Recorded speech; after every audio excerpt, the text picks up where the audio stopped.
Une liaison ionique se produit lorsque deux atomes se rencontrent et que l'un d'eux a une force d'attraction suffisante pour arracher un électron à l'autre atome. Un atome de sodium possède un électron sur sa dernière couche.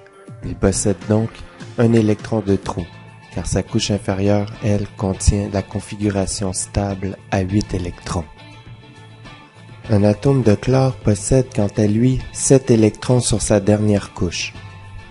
Si les deux atomes se rencontrent avec suffisamment d'énergie, l'atome de chlore va arracher l'électron à l'atome de sodium. Le sodium perd alors son unique électron de valence et devient un ion chargé positivement, un cation. Sa couche inférieure contient les 8 électrons qui lui permettent de respecter la règle de l'octet. L'électron perdu par le sodium est gagné par l'atome de chlore, ce qui complète sa dernière couche et lui permet d'atteindre la configuration stable à 8 électrons. Le chlore devient ainsi un ion négatif, un anion.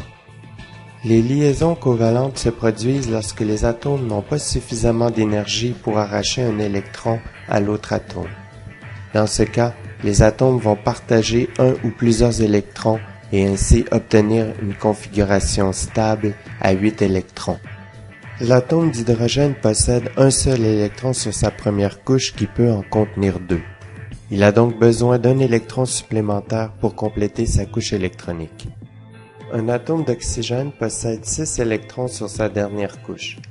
Il lui en manque 2 pour obtenir la configuration stable à 8 électrons. Lorsqu'un atome d'hydrogène et d'oxygène se rencontrent, ils vont créer un lien covalent en se partageant un électron. De cette façon, l'atome d'hydrogène remplit sa première couche et atteint la configuration stable du gaz noble hélium. L'oxygène qui avait au départ 6 électrons en possède maintenant 7 car il partage celui de l'hydrogène. Il lui en manque alors un pour atteindre la configuration stable de 8.